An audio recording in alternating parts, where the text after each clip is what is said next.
Hi everybody, it's Justin from Main Man Bassing.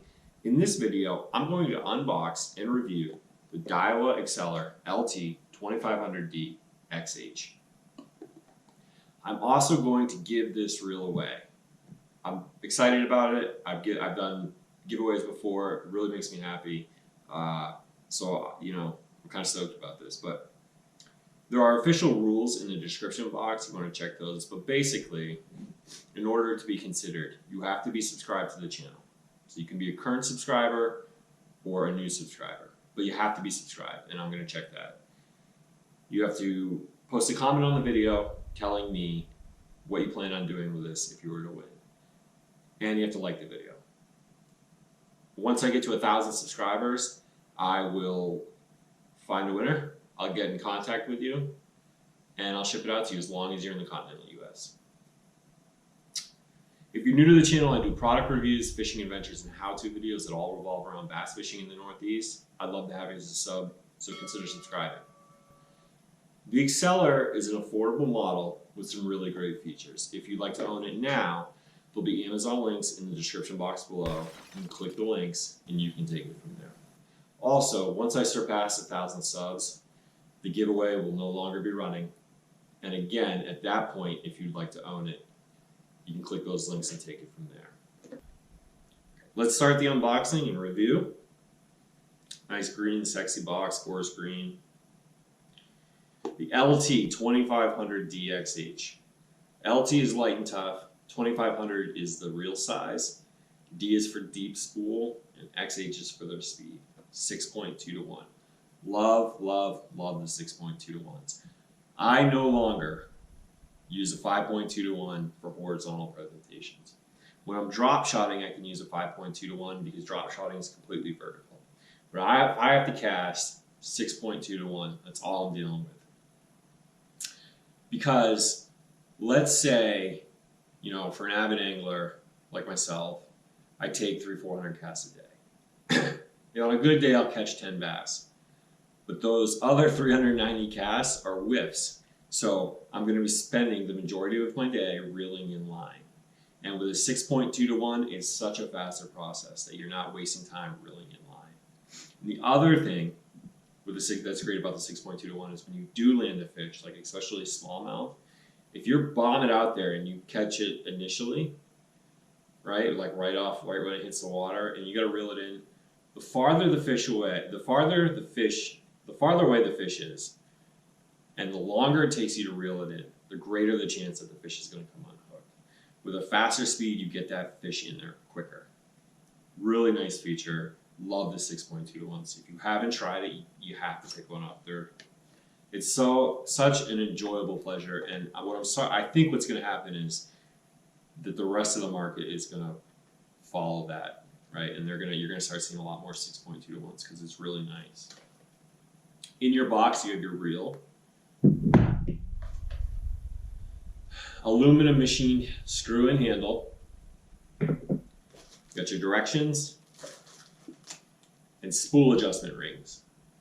If your line isn't winding properly, you can add or remove these to adjust the height of the spool. I've never had to use them, but it's nice to know they're there. Now, I have the Daiwa Legalis, and that is on the Daiwa line of spinning reels. It's like 2 steps below. It's 1 or 2 steps below the Exceller. The main difference is the handle. Okay, it's screw in, and there isn't a shaft attached to the handle running through the housing. Okay, so what that's going to result in is just a smoother, more efficient transfer power from the handle to the gears to the rotor. Just a better experience, smoother. And it shows too, watch. Still spinning. Still spinning. It's pretty cool. It's really great engineered. It's so nice. And I'll start from the top with the drag. It's all tournament drag, 22 pounds max drag, which I think is overkill for bass. But if you're fishing larger species or species that tend to peel and run a lot, that could be a good thing. Chime in if you're familiar with larger species and if you think that's good. But the 22-pound max drag, all tournament drag, right? Just a game changer. Like I never really appreciated how nice this feature is until I started handling other brands, 4 or 5 other brands. It is just, it's so nice. Like the amount of pressure it takes to open and completely close the drag is very similar to the adjustments, the amount of pressure needed to make adjustments when it's open. So it's just like effortless to open and close it. Not only that, but your fingers stay locked on that drag. They don't slip off. You don't have to position your fingers weird so that they stay on the drag and don't slip off. It's just, it's so nice. I don't rely on drag that much. I back reel a lot. So I'll open up the inner reverse. Like, so I'll cast, set my hook, open up the inner reverse, and then I can reel backwards. And what that does is that gives me more control over the fight. Okay, I can let the line out or I can take it in. I'm not fumbling around the drag. I don't like concentrating in drag in a fight. If you rely on drag, you're gonna love this. If you haven't tried the all tournament drag, it's a game changer. It's really nice. We'll go on to the bail. This is their air bail. Now, again, this is something that I didn't really appreciate until I started handling other models. And the design is so slender and it's so well balanced. The spring mechanism, power adjustment, the power that it takes, the effort it takes, it's so well balanced that it's like minimal effort to open it. And if you do close it manually, you barely even notice that you've closed it. I mean, there's a little bit of force as it kicks down, but when you deal with inferior spinning reels, opening it, first of all, like it's big and clunky, right? And then opening it takes a considerable amount of effort. And it's kind of wonky, like you'll open it a little bit and then it catches and you got to put more force into opening it. And then closing it, just like, because the balance, because it's not well balanced, right? That spring mechanism, it just throws the weight. As you close it, it just distributes the weight and like your whole hand shakes with inferior reels, right? Not this, it's so smooth. It's so nice. And again, to the casual angler, not a big deal. But to the avid angler who fishes a lot, long hours, multiple times a week, it makes a big difference when you're taking 300 casts, 400 casts a day with it. It's really, really nice. Their spool, it's silver with a gold inlay. This is green, is a band, you can peel it off. It's their air spool, nice and light.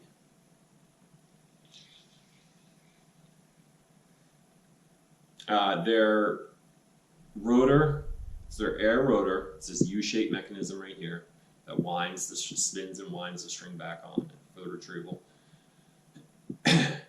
They designed it so that it distributes stress evenly throughout the rotor so that 1 or 2 areas aren't susceptible to fatigue and damage. And what it's going to result in is a longer life and a more pleasant and efficient retrieval. And it is also made out of carbon. It's called carbon light resin. So it's going to be plastic with strands of carbon fiber in it. Just because it's plastic doesn't mean it's not bad. I think anglers have this perception of plastic and resin being inferior, but that's all from like 10 or 15 years ago.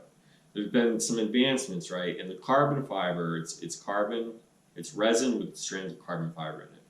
A lot of the carbon fiber resins are rated stronger than steel. And what it's going to result in, they claim that it's 15% lighter than traditional rotors.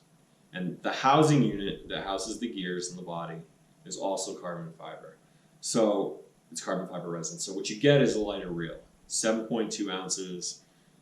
The box says 7.2, the website says 7.4.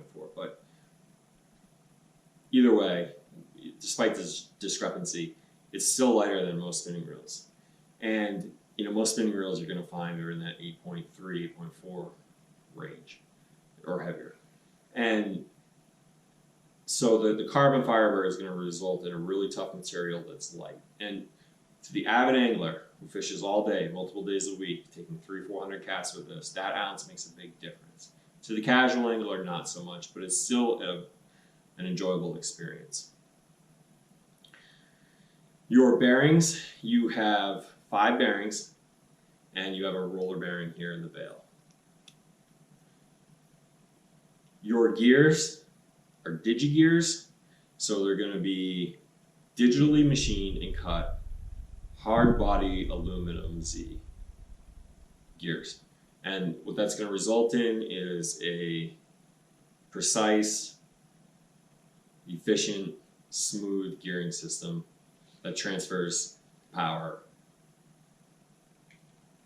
evenly. And it's a really nice experience.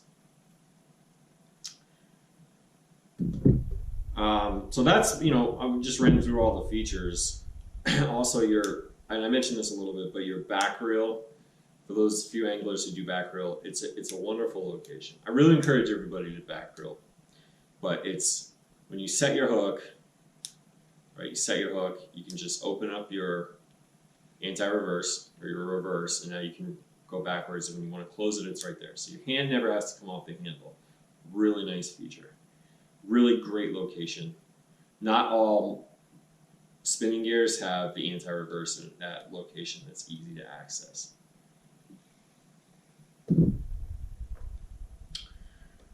So again, I'm going to run through some specs. It's 6.2 to 1, 7.2 ounces, 22 pounds max drag, 34.5 inches of line coming in per handle revolution, 5 bearings, and a roller bearing. The 2500 DXH for mono at 8 pounds can hold 204 yards, 10-pound mono can hold 210 yards, 10-pound braid holds 250, and 15-pound braid holds 185. And what that means to me is that you can spool this up with fluoro and it'll last a very long time. Casual angler probably lasts multiple seasons. The avid angler probably get through about half a season, and then you're going to want to respool it. But I personally like that, especially I cast just wacky worms a lot, and I'll pitch and flip them, and to have all that line on there and not really have to worry about it, it's nice, it's comforting. I'm going to place there are other models. There's a 1000D, 2500D that are 5.2 to 1, 5.3 to 1. There's a 3000D with a compact body and a 4000D with a compact body. And those are 5.3 to 1 and 5.2 to 1. And you can see here on this side that I'll put those up for you so you can see them. I'm not going to run through them all. That basically concludes the review. Again, this is a giveaway until I reach 1,000 subs. If you want to be considered, you have to be a subscriber, you have to like the video, and you have to post a comment telling me what you plan on doing with this if you were to win. If you want to own it right now, check those links in the description box. They're Amazon links. You can click them, and then you take it from there. If you're new to the channel, I'd love to have you as a sub. Consider subscribing. I'm really looking forward to giving this away. I'm actually a lot happier than I present myself because I've done like 3 hours worth of shooting this, so but I'm very happy to give it away. It makes me really happy. Just make sure you pay attention. If you enter, make sure you pay attention because I'm going to get back to you and try to ship this off to you. Not everybody gets back to me, which is kind of blows my mind, but whatever. But that's the review. I hope you like it. I hope it gave you a good perspective. I hope you win this, and I hope you catch a real big bass soon. Thanks. Have a great holiday season.